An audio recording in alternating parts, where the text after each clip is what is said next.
welcome to the channel. I'm back to break down the 6-game NBA DFS slate on DraftKings. Before we get into it, if you do enjoy the content at any point in this video, if you could please leave a like on this video, subscribe to the channel, and hit the notification bell, I would greatly appreciate that. YouTube continues to tell me about 60% of my audience is not subscribed, so if that's you, if you could take 1 second to do that, that would be greatly appreciated.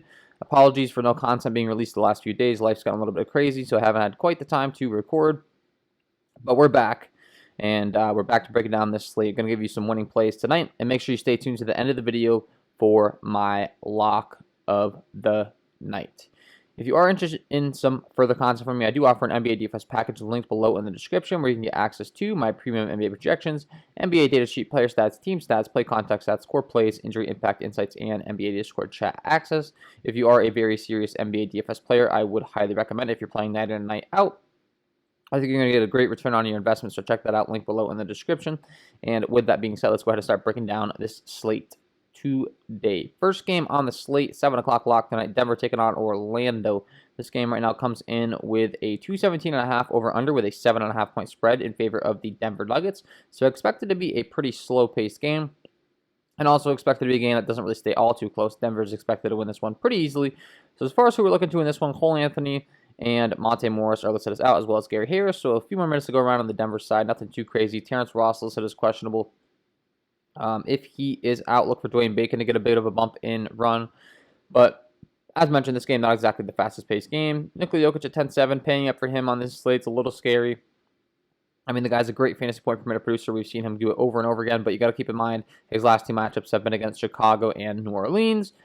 Orlando, strictly based on pace, is a much worse matchup for him, and his price tag continues to climb. So whether we're paying up for him or not is going to really depend on the type of value that opens up, how much real low value. Nikola Vucevic at 9-7 continues to be a great play on the Orlando side, seeing a ton of usage, and I do think that the Denver D is a defense that we can target this year. They don't scare me, so I will continue to have interest in him. More so on the Orlando side, I would say I'm interested.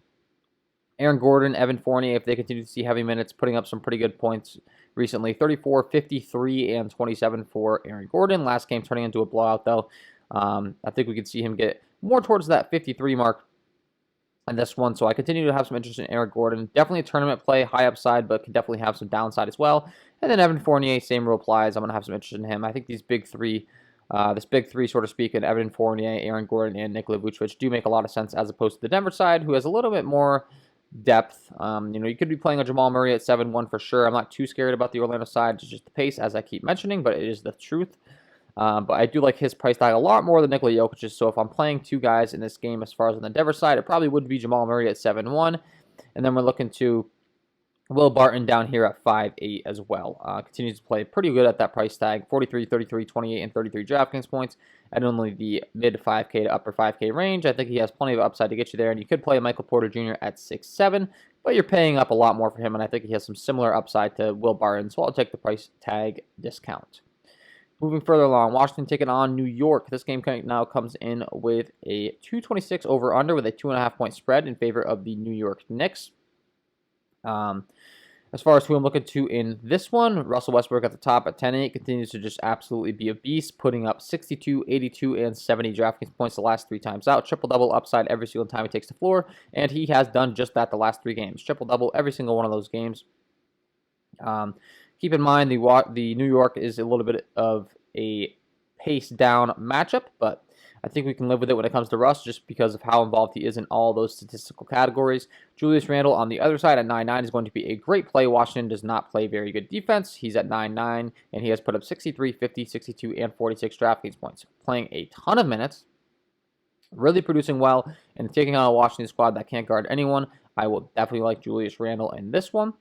Then you got RJ Barrett at 6'6". I'm going to have a lot of interest in him as well. And if all of these guys on the New York side continue to be out, we're going to have some interest in Alec Burks at 5'8" for sure, because he's just going to continue to see these minutes he's got and the usage, putting up 41 and 42 DraftKings points the last 2 times out. If we see that quickly, Rose, Mitchell Robinson, Elfrid Payton, the majority of these guys are out. Definitely going to continue to play these guys on the New York Knicks side in this matchup against this Washington squad. Reggie Bullock and Nerlens Noel as well. Just all these guys. It's a tremendous matchup. I'd feel really confident throwing them in my lineups. But, of course, we are waiting on that injury news just to get some confirmation that these minutes are going to be freed up in the rotation. On the Washington side, I already mentioned Russell Westbrook. You play Bradley Beal at 9.4. You can play Rui Hachimura at 6K. These are the guys that are getting all of the minutes, and I do think that Bradley Beal specifically playing really bad recently could be a great tournament play because we all know what Bradley Beal's capable of. And Rui Hachimura is a little bit more of a pace-dependent guy, I would say. I mean, he continues to play like 40 minutes a game, so you can't beat that as far as minutes are concerned. He's going to have to put up some fancy points. It's just a matter of whether he gets you up to that 40-plus mark or so. And at 6K, we can live with it a little under. 35 or so points wouldn't kill you. But definitely some better fantasy point per minute producers. However, the guy's playing a ton of minutes, and you can't beat that. So pick which side of the fence you're on there and run with it. The Los Angeles Lakers taking on the New Orleans Pelicans. This game right now comes in with a 223 over-under with a 6-point spread in favor of the New Orleans Pelicans. LeBron James and Anthony Davis are now out. LeBron getting hurt last time out. Lonzo Ball is listed as questionable in this one. So keep an eye on that one. If he's out, we're going to take a hard look at Nickeil Alexander-Walker as well as these other guards that are going to bump up in usage. Guys like Josh Hart, who's more of a wing, but still, same will apply with him.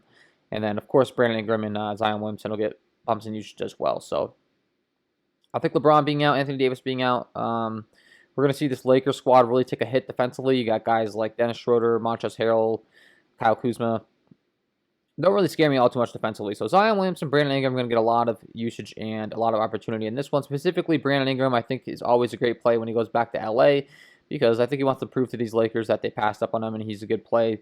Same thing with Lonzo. Anyone on the Lakers that was traded over to the New Orleans side, I do like that narrative because I think it's actually very, very relevant into how these guys feel towards the Los Angeles Lakers. On the Lakers side, I'm going to absolutely love Montrezl Harrell, Kyle Kuzma, and Dennis Schroeder. All these guys' roles are going to really expand, and the New Orleans Pelicans have been one of the top defenses to target all season long. So I definitely feel good throwing these guys in my lineup. No issues with that whatsoever. And I think that Montrezl Harrell, Kyle Kuzma, and Dennis Schroeder are definitely going to be your top priorities. Not much of a question at all. And yeah, as far as anyone else on the team as well, though, it doesn't stop there. Because you do have a guy like a Taylor Horton Tucker, who's a very good fantasy point per minute producer, as you continue to scroll down. But these three guys, just very confident. I mean, they're going to be the core of my lineups, I'm sure, tonight. Haven't graded out my final projections, but I'd be willing to bet Dennis Schroeder, Kyle Kuzma, and Montrezl Harrell. All three of them will be in the majority of my lineups, if not two of them. And then you got Taylor Horton Tucker, as mentioned, at 5.5. Very good fantasy point per minute producer. He is priced up to 5.5, though. We're used to paying like, $4K for this guy, and it feels really easy to plug him in. Now it's a little harder. But with there being no LeBron, there's a lot of usage to go around. You got Wesley Matthews, Kentavious Caldwell-Pope, Alex Caruso. All these guys do become viable tournament punts as well.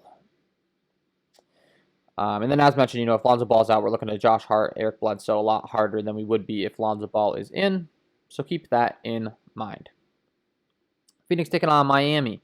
This game right now comes in with a 217 over-under with a 1-point spread in favor of the Miami Heat. So, once again, another slow-paced game. Both of these teams are very good defensively, so this game, especially from a fantasy aspect, kind of scares me. If I'm looking at anyone in this game, it's going to be the really heavy-duty usage guys that are actually capable of beating the hard defense, like a Jimmy Butler up here at 9.3. Put a 50 DraftKings points against Indiana last time out, who isn't the best matchup either. And he can definitely do it for you. And he has seen his price tag drop all the way down from 9.8 to 9.3. So, possibly playing him.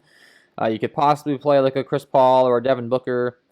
But overall, I'm not too interested in this game, to be honest with you. I think if I'm playing anyone from this game, I'm probably playing like one guy and just really hoping I capture all the upside in him.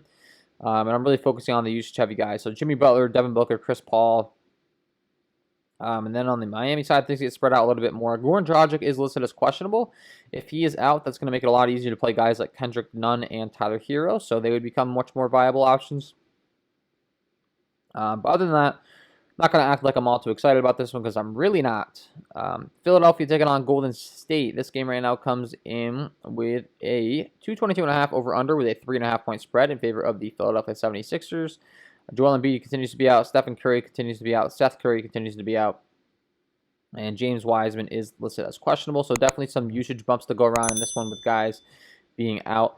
First of all, Joel Embiid being out, we're going to continue to like Ben Simmons and Tobias Harris at 8.5 and 8.8. I think that these guys are a little too cheap for their upside. Tobias Harris, my last lock of the night, went out there and put up 61 DraftKings points in that game against Sacramento. Now you get to take on this Golden State squad that doesn't fear me too much defensively as well, so I'm going to continue to like him. And then you're looking at guys like Shake Milton and Dwight Howard, with there being one less guard and one less big. Both these guys are definitely making some sense, and they are on the cheaper range, so it's even easier for them to get to their particular target score. And then you got Danny Green at 4.9, who I'd also have no issue with playing. He can really shoot the three ball if he gets hot. He's put up 32, 32, and 32 DraftKings points the last 3 times out, so consistently showing some upside with some more opportunity. On the Golden State side, same rule applies. You got Andrew Wiggins, Kelly Oubre, and Draymond Green. All 3 of these guys are going to see a much heavier workload, with there being no Stephen Curry, so I feel really confident putting these guys in. So this is a kind of a repeating trend on the slate. You know, you got the Lakers situation, and then you got the Golden State situation, you got the Philadelphia situation. The only thing I will warn you on the Golden State side is Kelly Oubre Jr. has been dealing with a foot injury, supposedly, and I do think it has been affecting him, because from what I'm seeing, he's not playing as many minutes and he's not being as productive. So I kind of think I'm going to stay away from Kelly Oubre and lean more towards the Andrew Wiggins and Draymond Green route, personally. Last game on the slate should be a fun one. Brooklyn taking on Portland. This game right now comes in with a 236.5 over-under with a 5-point spread in favor of the Portland Trailblazers. James Harden listed as questionable. Kyrie Irving is out as far as the latest update on James Harden. It does look like he is a true questionable. It says neck soreness. So, I don't know. That one's kind of tough to read. If James Harden's in, he's going to be a great play. I don't think that's going to be enough to talk me off him, because he's going to have all the usage on this team, and then he gets to take on a Portland squad that I'm not too worried about defensively. If he's out, we can go ahead and load up on all these Brooklyn guys as well. Talk about another situation. You'd have Joe Harris, DeAndre Jordan, Blake Griffin. The new addition would probably be a pretty good play down here at 4.9. Only played 15 minutes the first game, though, so maybe a minutes thing is an issue, but you'd be looking at Jeff Green, Bruce Brown, Tyler Johnson at 3.1 would become a great play. So a lot of options would open up. And from what we've been talking about on the slate, you know, it's definitely going to be, it's going to get stars and scrubs build real quick if all these guys are out. And then on the Portland side, CJ McCollum at 7.4 continues to see his minutes climb a little bit, but not quite enough, mid 20 minutes. So I'm going to continue to lean on Damian Lillard right now at 10K. Only putting up 28, 45, and 43 DraftKings points the last 3 times out. However, he hasn't been taking on the Brooklyn Nets yet. He has had some pretty good matchups lately, though. I'm not going to lie. Dallas, and New Orleans, not terrible matchups. But Brooklyn specifically, I really like targeting them, so I have no issue playing Dame at 10K still. Not going to scare me off that he's had a few not-so-good games. And then you got Enes Kanter and Robert Covington at 6.4 and 5.7, which, you know, I have no issues with playing those 2 guys. So, and yeah. That is my overall breakdown of the 6-game slate. Before I let you guys go, I got to give you my lock of the night. Let's get into it.